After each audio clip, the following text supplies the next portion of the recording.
warahmatullahi wabarakatuh. Apa kabar sahabat Wahyu semuanya? Kembali lagi kita dalam acara Bincang bersama Sahabat Wahyu. Kali ini kita akan sharing, bincang santai dengan Bang Rocky Almaroki yang sudah tidak asing lagi untuk kita semua. Dan tema kali ini kita akan mengambil tema yaitu mudik dilarang, kebijakan zolim. Karena kita ketahui ya, pemerintah memberlakukan larangan mudik yang berlaku pada tanggal 6 sampai 17 Mei.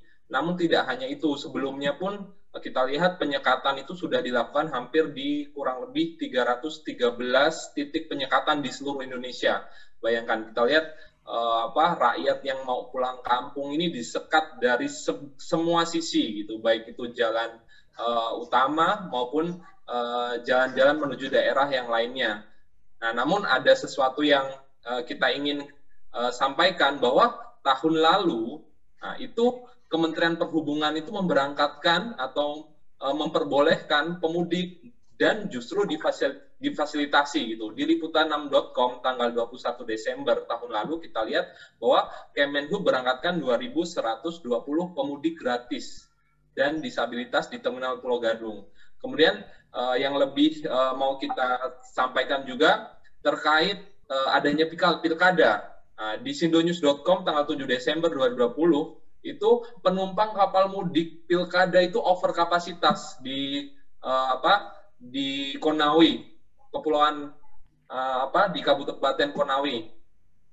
Dan hal ini yang menjadikan kita bertanya-tanya gitu, kenapa kok ketika saat ini larangan mudik Idul Adha itu sangat masif dilakukan. Nah, mungkin kita mulai berbincang-bincang nih sama Bang Rocky nih terkait tumpang tindih peraturan, kemudian tidak tegasnya. Mungkin tahun lalu ternyata mudik diperbolehkan, justru Kemenhub memfasilitasi, kemudian adanya pilkada juga sampai pemudik itu over capacity hanya untuk menggunakan hak suaranya gitu. Nah, ini kan terjadi hal-hal yang sebenarnya kontradiksi. Di satu sisi ingin menekan pertumbuhan kasus COVID, tapi di satu sisi lain justru diperbolehkan gitu. Tapi di tahun ini justru dilarang dengan alasan yang sama, yaitu untuk menekan pertumbuhan atau menambahnya kasus COVID. Jadi menurut Bang Rocky, gimana ini dengan antara kebijakan tahun lalu ternyata mudik Natal Tahun Baru itu boleh dan Kemenhub memfasilitasi. Namun di tahun ini mudik Idul Fitri itu dilarang total sampai pemerintah itu menyiapkan aparat dari seluruh lini, baik itu polisi, TNI, itu semua disiagakan untuk melarang masyarakat atau warga Indonesia itu mudik. Bagaimana Bang Rocky? Iya, ini para pemirsa sahabat Wahyu yang dirahmati Allah Subhanahu wa taala, tentu ini memprihatinkan bagi para pemudik. Jadi para pemudik Lebaran khususnya itu kan menunggu setahun sekali ya, pengen pulang kampung, pengen nengok orang tua, pengen membawa oleh-oleh ke kampungnya gitu. Di satu sisi dilarang total, tetapi ketika mudik kemarin libur Natal Tahun Baru itu dibolehkan. Mudik dalam rangka pilkada dibolehkan. Jadi kalau menurut saya ini kebijakan yang tidak equal gitu, kebijakan yang mungkin bisa dibilang tidak adil atau bahkan menuju kebijakan yang zalim, gitu posisinya. Jadi kalau tadi disebut kebijakan zalim ya jelas karena tidak adil. Seandainya adil ya semua boleh atau semua dilarang gitu. Jadi kalau memang mau melarang liburan dalam rangka mencegah penularan COVID-19 misalnya virus, mestinya semua saja libur dilarang. Baik libur Natal Tahun Baru, libur Pasca, libur Nyepi, libur sekolah, libur Lebaran, nah semua dilarang. Itu tidak akan jadi polemik. Saya yakin. Jadi kalau pemerintah ini konsisten, dia membuat kebijakan yang bijak gitu ya, konsisten aja. Kalau memang dilarang, larang, nggak usah lah pilih-pilih gitu. Itu saya yakin tidak akan ada polemik, nggak akan ada polemik. Orang paham betul bahwa memang dilarang. Tetapi dengan perbedaan-perbedaan kebijakan ini siapapun orang yang sedang berpikir akan bertanya publik, kenapa? Gitu kan? Pertanyaan itu kan kenapa? Kalau kemarin libur Natal tahun baru boleh, walaupun sudah COVID, sama-sama COVID. Kemudian libur untuk pilkada dulu boleh Pilkada. gitu. Eh, Kenapa libur Lebaran kok jadi nggak boleh gitu, atau dilarang? Nah, ini menunjukkan memang ada kebijakan yang tidak bijak atau bahkan dapat dikategorikan kebijakan yang tidak adil alias zalim. Adil karena memang ada yang dilarang, ada yang dibolehkan. Lalu kalau dikategorikan apakah dengan mencegah COVID dengan cara melarang itu dalam rangka melindungi nyawa rakyat atau nyawa warga negaranya, saya pikir itu juga dalam rangka melindungi itu bagus, tujuan negara itu begitu. Yang kita persoalkan itu kan mestinya semua dilakukan sama. Kalau tujuannya melindungi ya semua libur itu dilarang saja. Karena virus COVID itu tentu tidak membeda-bedakan. Emang ada virus COVID yang dia milih-milih gitu ya. Oh ini libur Lebaran nih, ayo kita serang gitu. Ah ini libur Natal tahun baru, kita jangan serang gitu. Atau ini libur pilkada, oh kita jangan serang tuh. Nah, gitu. Atau ini lagi liga pertandingan bola, kita jangan serang. Nanti pas liburan Lebaran aja baru kita serang. Kan enggak begitu gitu. Nah ini kan saya pikir nanti ditertawakan oleh para virus COVID itu, kita membuat kebijakan begini. Bukan hanya ditertawakan oleh manusia. Mereka bisa ketawa ini, wah ternyata mereka libur ini kita di blok-blok, tapi libur sana enggak. Ini menunjukkan ada perbedaan kebijakan yang dikeluarkan oleh pemerintah atau penguasa yang ada atau rejim yang sedang berkuasa terhadap kebijakan liburan itu saja berbeda-beda dan menunjukkan ketidakadilan. Yang namanya ketidakadilan berarti kezaliman. Jadi lawan dari adil itu zalim. Dan itu khas itu. Jadi kalau ya. Nah, terkait ini Bang Rocky, ternyata tidak hanya sampai di situ. Ternyata meskipun pemerintah itu melarang mudik, namun kenyataannya bahwa Kementerian Pariwisata dan Ekonomi Kreatif Bapak Sandiaga Uno menyatakan bahwa tempat rekreasi itu boleh dibuka. Nah, itu bagaimana Bang Rocky? Iya, itu juga. Makanya tadi saya bilang ini justru menambah deretan panjang kebijakan yang zalim, tidak adil. Satu sisi orang bergerak berkumpul keluarga dilarang. Kalau berkumpul keluarga itu kan dalam rangka Idul Fitri itu berkumpul keluarga ya, saling maaf-memaafkan, mencari ridho, mencari doa gitu. Membagi rezeki yang ada, memutar ekonomi daerah gitu ya di pedesaan. Itu kan begitu pemudik datang ke daerah itu kan tidak mungkin bawa tangan kosong, pasti bawa oleh-oleh, bawa uang, bawa makanan, bawa macam-macam kan. Itu bisa memutar ekonomi di sana untuk pemerataan kesejahteraan lah. Sekian lama yang sejahtera, yang kaya, uang berputar di kota-kota saja. Di hari Lebaran itulah mereka berbagi sampai ke daerah. Dan itu kalau dikategorikan berkumpul dengan keluarga dilarang, tetapi berkumpul di tempat wisata jadi boleh, itu ditertawain oleh virus COVID nanti gitu. Apakah memang tadi virus tadi dia bisa memilih-milih, wah ini yang ini mau wisata ini jangan kita ganggu gitu. Wah ini nah yang itu sering menjadi pertanyaan banyak teman-teman gitu. Bang Rocky. Nah, jadi itu kebijakan yang tadi kalau ada kebijakan itu menambah deretan panjang kebijakan yang tidak adil alias kebijakan zalim. Jadi kenapa daerah wisata atau untuk objek-objek wisata malah dibolehkan buka. Kalau memang niatnya untuk mencegah kerumunan, tutup saja dulu. Jadi tidak perlu dibuka kalau memang adil gitu. Atau kalau memang dibuka saja. Kalau memang diketatkan protokolnya sama-sama diketatkan, kan selesai itu urusan. Jadi tidak menimbulkan polemik di publik dan tidak ada dugaan publik mengatakan bahwa ini kebijakan tidak adil alias zalim. Nah, gitu posisinya. Baik Bang Rocky, itu kan yang ada di pusat ya Bang Rocky. Nah, Ya, kemudian kita lihat misalkan di kompas.com 6 Mei itu di Gibran, wali kota Solo, itu menyatakan bahwa larangan mudik masuk Solo tetapi diizinkan wisatawan dari Jakarta datang. Kemudian di solopost.com tanggal 5 Mei 2020 itu bahwa aturan baru pendatang dilarang mudik ke Solo tapi boleh piknik. ya. Gimana? Ya ini nampaknya menular ini kebijakan zalim ini bukan hanya dilakukan oleh pusat tapi menular sampai ke daerah. Dan itu kan keprihatinan kita. Kalau dibilang Gibran ini kan pemimpin muda lah ya, pemimpin Ya, muda, eh, apalagi masih ada keturunan hubungan dengan presiden gitu ya, atau bahkan kata beliau masih ada darah dinasti dari presiden yang sedang berkuasa, dia jadi wali kota misalnya. Semestinya dia sebagai pemuda harusnya bisa lebih arif gitu, lebih smart dalam melakukan kebijakan. Bahkan dia semestinya nggak membuat surat edaran seperti itu. Gitu. Kalau yang di media itu kan ada surat edaran yang dikeluarkan oleh dia yang mengatur tentang kebolehan berwisata dan ketidakbolehan untuk mudik. Gitu. Jadi orang mudik tidak boleh, tapi kalau orang mau berwisata boleh, bahkan difasilitasi nginap di hotel-hotel yang disiapkan protokol kesehatannya. Kan gitu kalau di media itu. Walaupun kemudian diklarifikasi bahwa yang dimaksud wisata itu wisatawan bukan dari Jakarta atau wisatawan yang ada di tempat.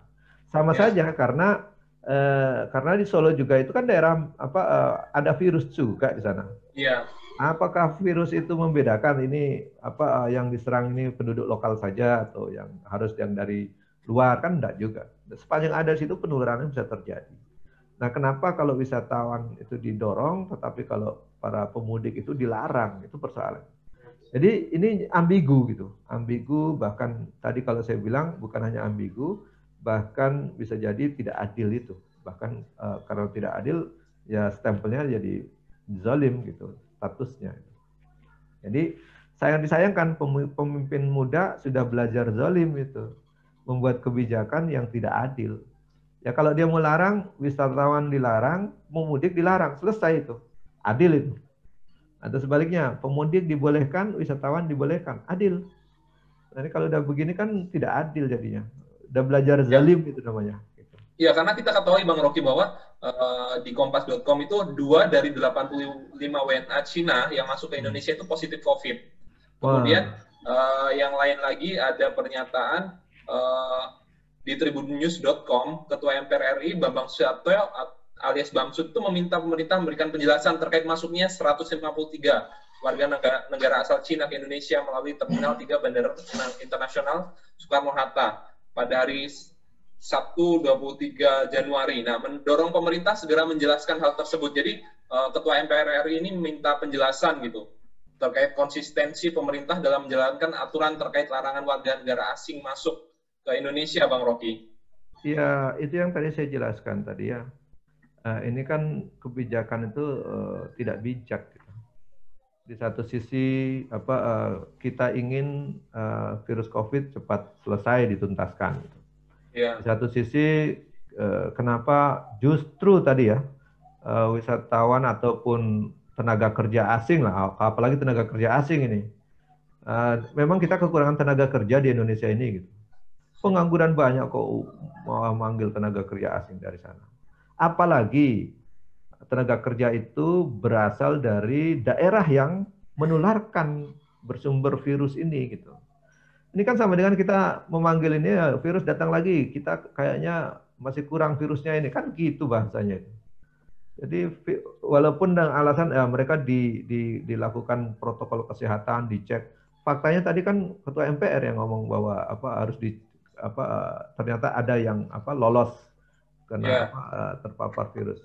Jadi kalau kemarin kita itu di All England bulu tangkis saja itu pemain kita harus pulang gitu. ya, Gara-gara ada dalam satu pesawat itu ada yang terpapar virus, semua yang pesawat itu disuruh pulang. Ini harusnya semua itu yang dari penerbangan dari Cina tadi itu harusnya disuruh pulang juga, gitu. Dikembalikan. karena berbahaya itu kalau konsisten, kalau memang Ya, karena alasan pemerintah begini Bang Rocky, bahwa Dirjen Imigrasi menyatakan bahwa warga negara asing yang datang, terutama dari Cina, itu untuk proyek strategis nasional, bukan wisata, Bang Rocky. Ya betul, proyek strategis nasional. Tinggal kategorinya strategis itu siapa yang menentukan strategis tuh. Kalau kita bilang untuk tenaga ahli gitu, yang betul-betul strategis tidak ada lagi di Indonesia ini gitu, bolehlah. Tapi masa sampai lebih 100 tuh, gitu. Yang namanya tenaga ahli itu kan pasti langka gitu. Iya. Apa kan sampai ratusan gitu. Jadi kalau mau jujur ya cek aja itu betul-betul tenaga ahli atau bukan. Dalam rangka proyek strategis misalnya, emang sebanyak itu dibutuhkan. Kalau emang betul-betul tenaga ahli, pasti ahli betul itu tidak banyak. Mungkin 1 atau 2 orang gitu ya, karena memang kita cari di negeri ini tidak ada lagi orang yang punya kualitas seperti itu. Bolehlah itu, kita maklum karena memang kita tidak terlalu pintar, tidak menguasai persoalan itu. Ya enggak apa-apa dia. Tetapi kalau sampai ratusan itu emang nggak ada apa dari 260-an juta rakyat Indonesia ini, enggak ada satupun yang pintar gitu. Ini kan membodohi rakyat kita sendiri itu, atau merendahkan kita sendiri. Mengatakan ini butuh ratusan orang untuk tenaga ahli gitu, yang didatangkan dari luar negeri atau WNA tadi. Padahal kita banyak pengangguran yang ada di sini. Terus suruh ngapain? Suruh nambah nganggur. Nah, itu mungkin juga yang saya katakan. Kebijakan-kebijakan menunjukkan kebijakan yang tidak adil, cenderung kebijakannya zalim. Baik, Bang Rocky, kita sampai di segmen apa kata mereka. Nah, ini ada salah satu cuitan dari Bang Fadli John. Bung Fadli John pada tanggal Kamis 6 Mei 2021 bahwa WNA Cina terus datang ke Indonesia merupakan diskriminasi terhadap WNI. Tulis anggota DPR RI tersebut. Apa tanggapan Bung Rocky? Ya, kalau diskriminasi mungkin beliau memandang kenapa kalau WNA dari Cina boleh masuk ke Indonesia, bahkan dari tempat yang memang sumber pertama kali virus ini muncul. Kenapa kalau WNI mau pulang kampung saja dipersoalkan, kan gitu? Kalau argumentasinya, loh mereka kan datang ke sini sudah dicek gitu, sudah dicek kesehatannya, sudah dicek antivirus, dokumentasi segala macamnya lah gitu. Administrasi memenuhi standar protokol kesehatan dan sejenisnya lah gitu. Nah kalau pemudik juga emang nggak bisa disuruh cek tidak begitu, kan bisa saja gitu. Lagian selama ini juga orang yang di WNI ini kan kalau mau pergi juga naik kereta harus cek, naik pesawat juga harus cek, kan mereka patuh juga. Kalau mereka mau mudik, tinggal kalau memang dasarnya harus dicek bahwa memenuhi standar, dicek aja memenuhi standar mereka. Kalau mereka memenuhi standar sehat, ya sehat, suruh mudik pulang. Jadi ini kalau menurut saya koreksi lah buat para pengambil kebijakan di negeri ini yang memiliki kekuasaan dan kewenangan. Baik kalau membuat kebijakan, yaitu harus yang adil, supaya tidak terjerumus kepada kebijakan yang zalim. Karena kalau tidak adil itu lawannya pasti zalim. Ada pihak yang dizalimi. Jadi tadi misalnya dengan diskriminasi, kalau bahasanya Bung Fadli tadi ya, diskriminasi antara WNA dari Cina dan WNI kita, mereka bisa bebas bergerak bahkan bisa masuk ke negeri ini, padahal mereka sumber dari virusnya itu berasal dari sana. Kita memang virus itu tumbuh dan berkembang dari awal dari para pemudik, kan tidak. Justru dari sono gitu. Kan gitu. Semua dunia juga tahu bahwa virus itu muncul pertamanya dari Wuhan. Kenapa dari sana malah dibolehkan masuk? Sementara kita yang di dalam sini mau pulang aja enggak boleh. Bahkan perlakuannya luar biasa itu. Dikerahkan aparat untuk mencegat, bukan hanya mencegat, memblokir, memeriksa segala macamnya itu, bahkan suruh balik gitu. Ada yang dimaki-maki, ada yang dimarahin gitu ya, ada yang sampai nangis-nangis. Itu sesama warga negara Indonesia itu loh, perlakuannya begitu rupa. membuat rakyat menangis itu membuat rakyat sedih. Pemimpin yang tahu itu harusnya dia menangis duluan. Kalau rakyatnya sampai ini, pemimpin itu tugasnya itu mensejahterakan rakyatnya. Sejahtera belum dapat, oke lah, sedang diupayakan. Tetapi jangan menambah beban penderitaan mereka dengan membuat kebijakan yang zalim, apalagi mengganggu kebahagiaan mereka. Kita ini pemimpin yang belum mampu menyejahterakan, belum mampu membuat rakyat itu bahagia. Nah ini mereka mau berbahagia pulang kampung setahun sekali gitu ya. Kok malah dicegatin gitu. Bahkan diperlakukan, maaf ya, diperlakukan menurut saya itu seperti musuh gitu. Seperti musuh negara. Sehingga aparat negara dikerahkan seluruhnya gitu.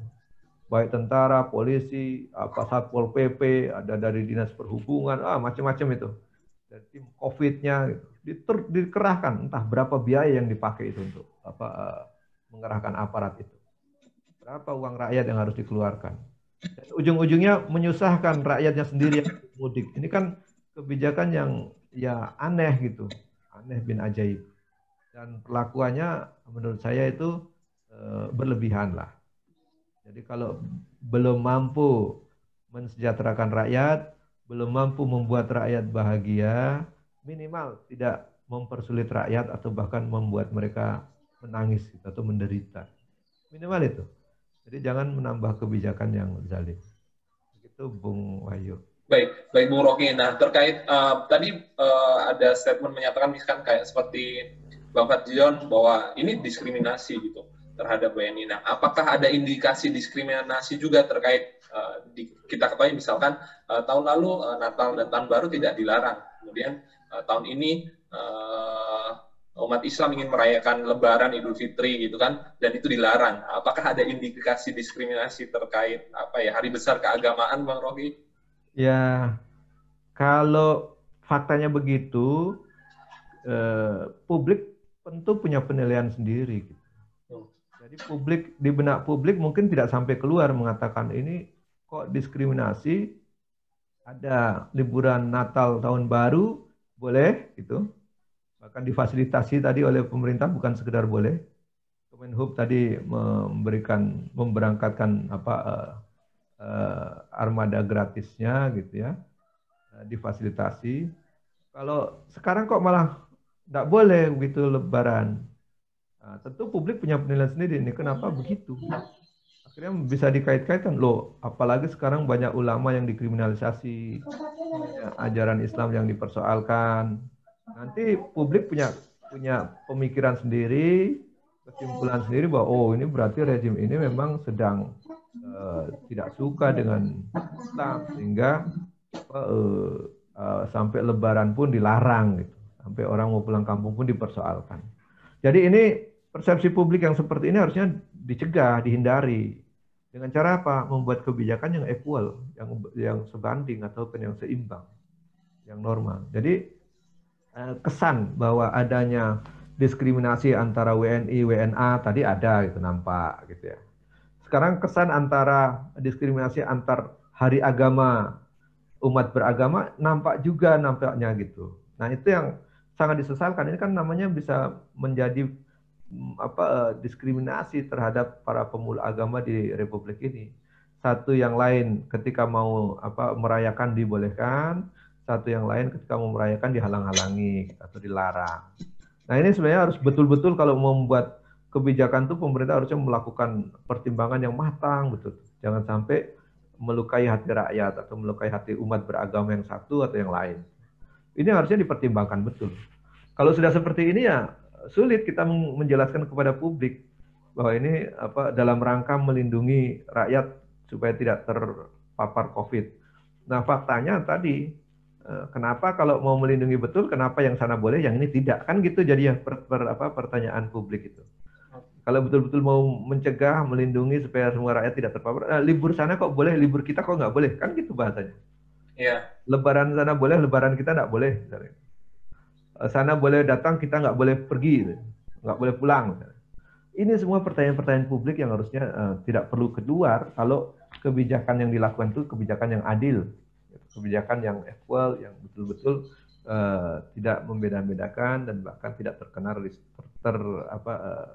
tidak terkesan diskriminasi. Itu posisinya, Bung Wahyu. Baik, Bung Rocky, ada salah satu hal yang menarik lagi, Bang Rocky, terkait berita di berita1.com tanggal 3 Mei 2021 bahwa Kementerian Agama menyatakan tidak mudik sama dengan berjihad, Bang Rocky. Ya, ini kan menurut saya mencari-cari argumentasi lain supaya rakyat yang tidak mudik itu terhibur lah mungkin. Saya katakan tadi kalau membuat rakyat itu terhibur ataupun rakyat itu bahagia, nggak usah dihalangi, mereka bisa cari cara sendiri. Mereka itu mudik itu tidak mengganggu pemerintah, tidak minta uang kepada pemerintah buat biaya mudik, kan enggak itu.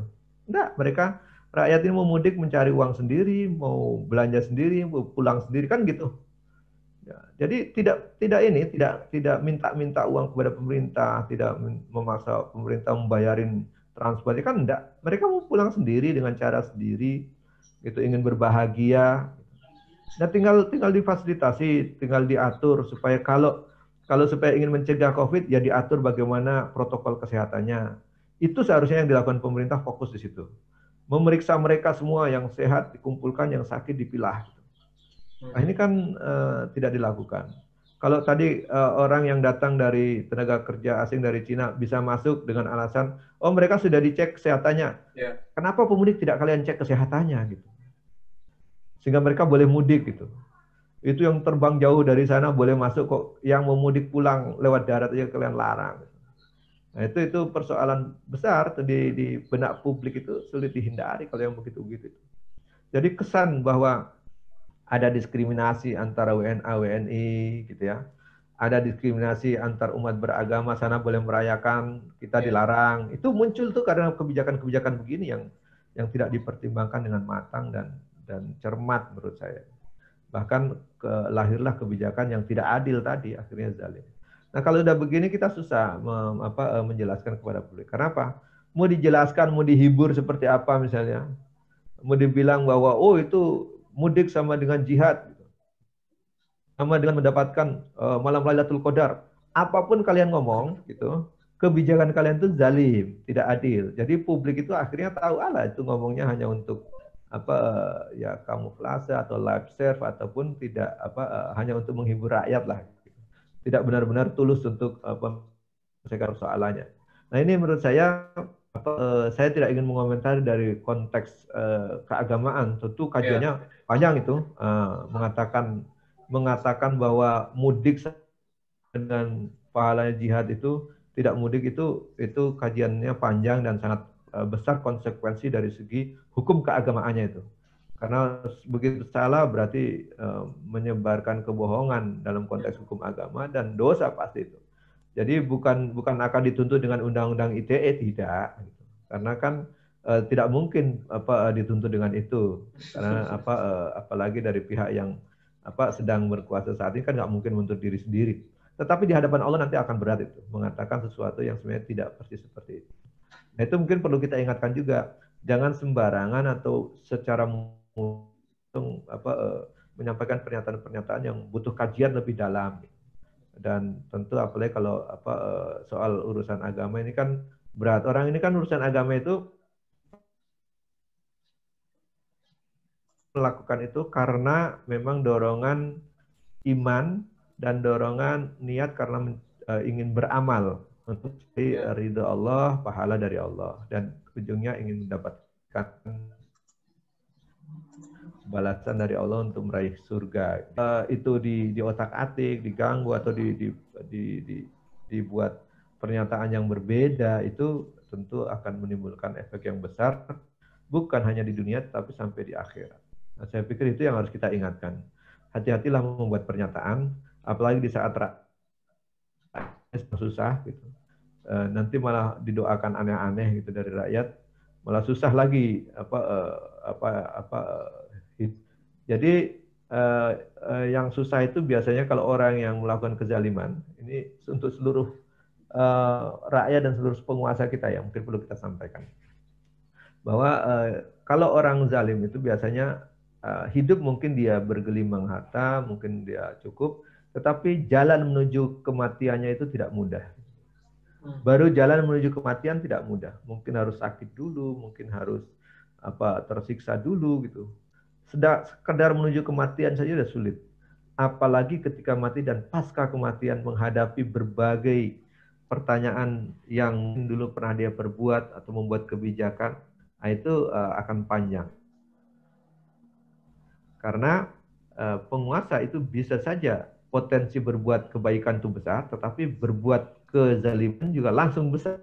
Karena satu kebijakan yang dikeluarkan berdampak kepada seluruh orang, banyak orang. Makin banyak yang terdampak dan oleh karenanya semestinya kebijakan-kebijakan yang menzalimi orang harus dihindarkan. Ya kalau mau tadi terkait dengan mudik ya coba diatur saja. Bahkan difasilitasi, diantisipasi